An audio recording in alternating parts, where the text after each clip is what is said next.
Bonjour, bienvenue pour cette nouvelle minute Gunge ak Gindi by GNG.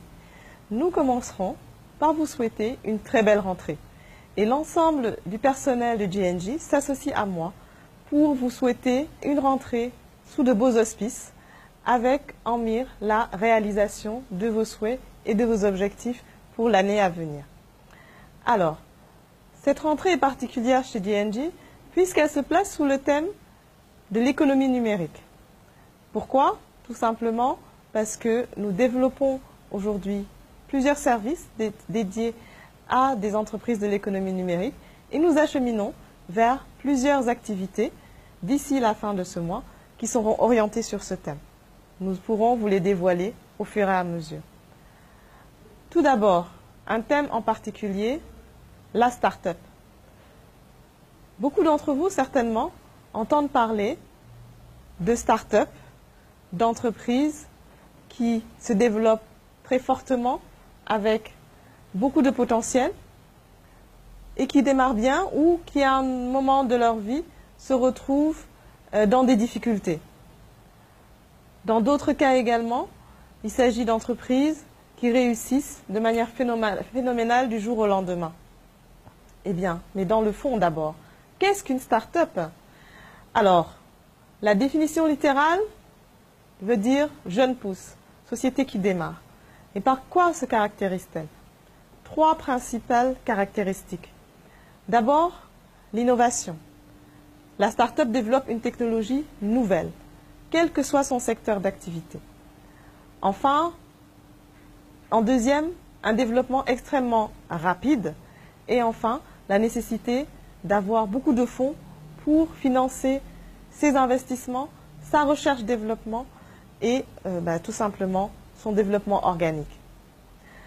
Partant de cela, sur le plan juridique, législatif, quel type de forme sociale serait la plus adaptée à une start-up?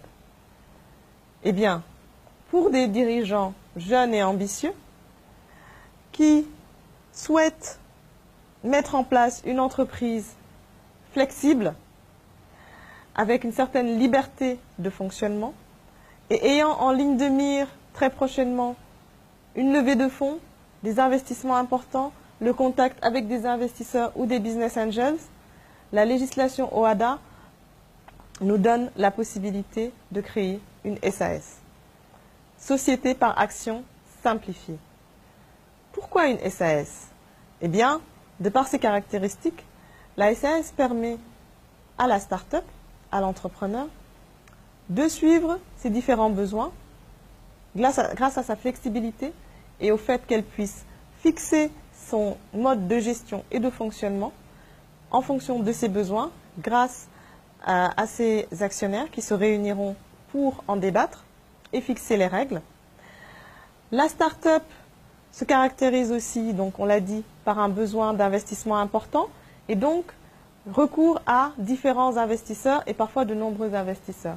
La SAS donne la flexibilité de pouvoir faire entrer et sortir des investisseurs au moment opportun pour la start-up, tout en protégeant l'actionnaire principal ou le fondateur grâce à la mise en place de pactes d'actionnaires qui lui permet d'empêcher la dilution de son investissement dans son entreprise. Bien sûr, il est important de se faire accompagner, donc nous vous recommandons d'aller vers les SAS certes, mais de vous accompagner, de vous faire accompagner sur la mise en place des clauses qui vont diriger la SAS et permettre sa mise en place dans les meilleures conditions. Merci et à bientôt.